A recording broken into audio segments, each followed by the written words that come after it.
ನಾನು ಸೊಮ್ಮೆ ಟೈಲರ್ ಆಗುವ ಅಂತ ಅಂದ್ಕೊಂಡೆ. ಫೈನಲಿ ನನ್ನ ಸ್ವೀಟ್ ಹೋಮ್ಗೆ ನಾನು ರೀಚ್ ಆದೆ. ನಾನು ಸೊಮ್ಮೆ ಟೈಲರ್ ಆಗುವ ಅಂತ ಅಂದ್ಕೊಂಡೆ. ಹಾಯ್ ಹಲೋ ನಮಸ್ಕಾರ, welcome back to our YouTube channel. I am with my gang.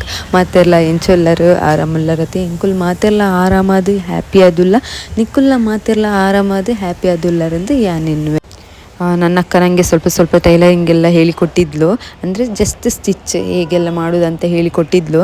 ಅದೇ ರೀತಿ ನನಗೆ ಅದು ತುಂಬ ಯೂಸ್ಫುಲ್ ಆಯಿತು. ನಾನು ಡಿಗ್ರಿ ಆಫ್ಟರ್ ಲೀವ್ ಇತ್ತಲ್ವ, ಅದೇ ಟೈಮಲ್ಲಿ ನಾನು ಸ್ವಲ್ಪ ಸ್ಟಿಚಿಂಗ್ಸ್ ಕಲ್ತದ್ದು. ತುಂಬ ಹೆಲ್ಪ್ ಆಯಿತು ಇವಾಗೆಲ್ಲ. ಅಂದರೆ ನನ್ನ ಡ್ರೆಸ್ಸನ್ನು ನಾನೇ ಸ್ಟಿಚ್ ಮಾಡ್ಕೊಳ್ಬೋದಲ್ವಾ, ಅದಕ್ಕೆ ನನಗೆ ತುಂಬ ಯೂಸ್ ಆಯಿತು. ಅದಕ್ಕೆ ಸ್ಪೆಷಲ್ ಥ್ಯಾಂಕ್ಸ್ ಹೇಳ್ತೇನೆ ನನ್ನ ಅಕ್ಕನಿಗೆ. ಹಾಗೆ ಸ್ವಲ್ಪ ಮಿಷಿನ್ ಸಹ ಸ್ವಲ್ಪ ಹಾಳಾಗಿತ್ತು, ಅಂದರೆ ಸ್ಟಿಚ್ ಎಲ್ಲ ಕರೆಕ್ಟಾಗಿ ಬೀಳ್ತಿರ್ಲಿಲ್ಲ. ಅದನ್ನೆಲ್ಲ ರಿಪೇರಿ ಮಾಡಿಕೊಟ್ಟದ್ದು ನನ್ನ ಅಣ್ಣ. ಅವರಿಗೆ ಸಹ ತುಂಬ ಥ್ಯಾಂಕ್ಸ್. ಅಂದರೆ ನನಗೆ ಕರೆಕ್ಟಾಗಿ ಮಿಷಿನ್ ಸೆಟ್ಟಿಂಗ್ ಮಾಡಲಿಕ್ಕೆ ಗೊತ್ತಿಲ್ಲ, ಆದರೂ ಅವರೆಲ್ಲ ಹೇಳಿಕೊಟ್ರು, ಸೆಟ್ಟಿಂಗ್ ಮಾಡಿಕೊಟ್ರು. ಮತ್ತು ತುಂಬ ಚೆಂದ ಸ್ಟಿಚ್ ಬೀಳ್ತು. ನಾಳೆನೇ ಯುಗಾದಿ ಹಬ್ಬ. ತುಂಬ ಚೆನ್ನಾಗಿ ರೆಡಿ ಆಗ್ತಾ ಇದ್ದೇನೆ. ನನಗೆ ತುಂಬ ಎಕ್ಸೈಟ್ ಆಗ್ತಾ ಉಂಟು. ಹಾಗೆ ನೋಡಿ ಫೈನಲ್ ಹೇಗೆ ಆಯಿತು ಅಂತ, ಡ್ರೆಸ್ ಎಲ್ಲ ಹೇಗೆ ಉಂಟಂತ ಕಮೆಂಟ್ ಮಾಡಿ. ಆದರೆ ಸ್ವಲ್ಪ ವೀಡಿಯೋ ಮಾಡಿ ನಾನು ನನ್ನ ಡ್ರೆಸ್ ಹೇಗಿದೆ ಅಂತ ತೋರಿಸಿದೆ. ಸ್ಟಿಚಸ್ ಆಯಿತು, ಕರೆಕ್ಟಾಗಿ ಫಿಟ್ಟಸ್ ಆಯಿತು. ತುಂಬ ಚೆಂದ ರೆಡಿ ಆದೆ. ನಾನು ಹೇಗೆ ರೆಡಿ ಆದೆ ಅಂತ ನೀವು ಹೇಳಬೇಕು, ನಾನು ಹೇಳೋದಲ್ಲ. ಹಾಗೆ ಮತ್ತು ನಾನು ಬಸ್ಸಿಗೆ ಹತ್ತಬೇಕು. ಯಾಕಂತ ಹೇಳಿದರೆ ಇವಾಗ ಸ್ವಲ್ಪ ಪ್ರದೀಪ್ ಅವರು ರೆಸ್ಟಲ್ಲಿದ್ದಾರೆ. ಹಾಗೆ ನಾನು ನಡ್ಕೊಂಡು ಹೋದೆ, ತಡ್ಕ ಪೇಟೆಗೆ ಬಂದೆ. ಪೇಟೆಗೆ ಬಂದು ಬಸ್ ಕಾದೆ ಬಸ್ಸೇ ಸಿಕ್ಕಿಲ್ಲ.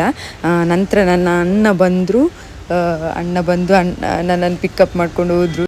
ನಮ್ಮೂರು ತಡ್ಕ ತುಂಬಾ ಬ್ಯೂಟಿಫುಲ್ ಆಗಿದೆ. ಆದರೆ ಬಸ್ಸಿದೊಂದು ಪ್ರಾಬ್ಲಮ್ಮು. ಯಾಕೆಂತ ಹೇಳಿದರೆ ಗೌರ್ಮೆಂಟ್ ಲೀವ್ ಇದ್ದಾಗ ಆಗಿರ್ಬೋದು, ಮಕ್ಕಳಿಗೆ ರಜೆ ಇದ್ದಾಗ ಆಗಿರ್ಬೋದು, ನಮಗೆ ಬಸ್ಸೇ ಸಿಗೋದಿಲ್ಲಲ್ಲ, ಬಸ್ಸೇ ಇರುವುದಿಲ್ಲ. ಹಾಗೆ ಫೈನಲಿ ನಾನು ಧರ್ಮಸ್ಥಳಕ್ಕೆ ಬಂದೆ. ಆನ್ ದಿ ವೇ ರೋಡಲ್ಲೇ ನನ್ನನ್ನು ಬಿಟ್ಟರು. ಆ್ಯಕ್ಚುಲಿ ನನಗೆ 9 o'clock ಶಾಪಿಗೆ ರೀಚ್ ಆಗಬೇಕಿತ್ತು. ರೀಚ್ ಆಗಲಿಕ್ಕೆ ಆಗೋದಿಲ್ಲ ಅಂತ ಹೇಳಿದೆ, ಸ್ವಲ್ಪ ಕಷ್ಟ ಆಗ್ತದೆ ಬಸ್ಸಿದೆಲ್ಲ ಪ್ರಾಬ್ಲಮ್ ಅಂತ. ಹಾಗೆ 9:15 ರೀಚ್ ಆದೆ. ಮತ್ತು ನಾನು ತಿನ್ನಲಿಕ್ಕೆ ಅಂತ ಹೋಟೆಲಿಗೆ ಬಂದೆ. ನಾನು ಹೋಟೆಲ್ಗೆ ಬಂದರೆ ತಿನ್ನೋದು ಒಂದು ಬನ್ಸ್, ಕಾಫಿ, ಇಲ್ಲಾಂದರೆ ಮೊಸರು ಅವಲಕ್ಕಿ ಕಾಫಿ ಅಷ್ಟು. ಹಾಗೆ ನಾನು ತಿಂತಾ ಇದ್ದೆ. ತಿನ್ನುವಾಗ ಸಹ ಸ್ವಲ್ಪ ವೀಡಿಯೋ ಮಾಡಿಕೊಂಡೆ. ಯಾಕೆಂತೇಳಿದರೆ ನಾನೇ ಮಾಡ್ಕೊಳ್ಬೇಕು ವೀಡಿಯೋ. ಬೇರೆಯವ್ರ ಹತ್ರ ರಿಕ್ವೆಸ್ಟ್ ಮಾಡಲಿಕ್ಕೆಲ್ಲ ನನಗೆ ಅಷ್ಟು ಸರಿ ಆಗಲ್ಲ. ಮತ್ತು ನಮ್ಮ ಶಾಪಿನ ಹುಡುಗಿಯರು ಇಷ್ಟು ಚೆನ್ನಾಗಿ ರೆಡಿಯಾಗಿದ್ದಾರೆ ಅಂತ ನೀವೇ ನೋಡ್ಬೋದು. ಎಲ್ಲರೂ ಸಹ ಪಳ ಅಂತ ಹೊಳಿತಾ ಇದ್ದಾರೆ. ಮತ್ತು ನಮ್ಮದು ಊಟದ ಟೈಮಿಗೆ ಊಟಕ್ಕೆ ಬಂದೆ. ಊಟಕ್ಕೆ ಶೀರೆ ಎಲ್ಲ ಸ್ಪೆಷಲ್ ಇತ್ತು. ಮತ್ತು ನಮ್ಮ ದೀಪ ಗೋಲ್ಡನ್ನು ನೋಡ್ಬೋದು, ಕಸ್ಟಮರಿದ್ದು ಒಳ್ಳೆ ರೆಸ್ಪಾನ್ಸ್ ಇತ್ತು. ತುಂಬಾ ಖುಷಿಯಾಯಿತು. ಅದೇ ಶಾರ್ಟ್ ಟೈಮಲ್ಲಿ ನಾನೊಮ್ಮೆ ಹೊರಗಡೆ ಬಂದಾಗ ವೀಡಿಯೋ ಮಾಡಿಕೊಂಡೆ. ಮತ್ತು ಏನು ವೀಡಿಯೋ ಮಾಡೋದಂತ ನನಗೆ ಗೊತ್ತಾಗ್ತಿರ್ಲಿಲ್ಲ, ಯಾಕೆಂತ ಹೇಳಿದರೆ ಅಷ್ಟು ರಶ್ ಇತ್ತು. ನಾವು ಇನ್ಸ್ಟಾಗ್ರಾಮ್ ಪೇಜಲ್ಲಿ ಒಳ್ಳೆ ವೀಡಿಯೋ ಮಾಡಿದ್ದಕ್ಕೆ ಒಳ್ಳೆ ರೆಸ್ಪಾನ್ಸ್ ಸಿಕ್ಕಿತ್ತು. ತುಂಬಾ ಖುಷಿಯಾಯಿತು. ಫೈನಲ್ ಲುಕ್ ಎಲ್ಲ ನಮ್ಮ ಹುಡುಗಿಯರದು ಹೀಗಿತ್ತು ಈವ್ನಿಂಗ್ ಟೈಮಲ್ಲಿ.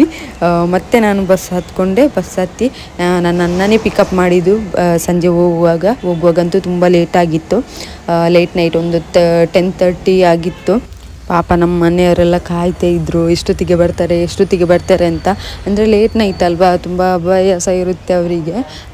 ಫೈನಲಿ ನನ್ನ ಸ್ವೀಟ್ ಹೋಮ್ಗೆ ನಾನು ರೀಚ್ ಆದೆ. ಎಲ್ಲರೂ ಹೊರಗಡೆನೇ ನಿಂತ್ಕೊಂಡು ಕಾಯ್ತಾ ಇದ್ದರು.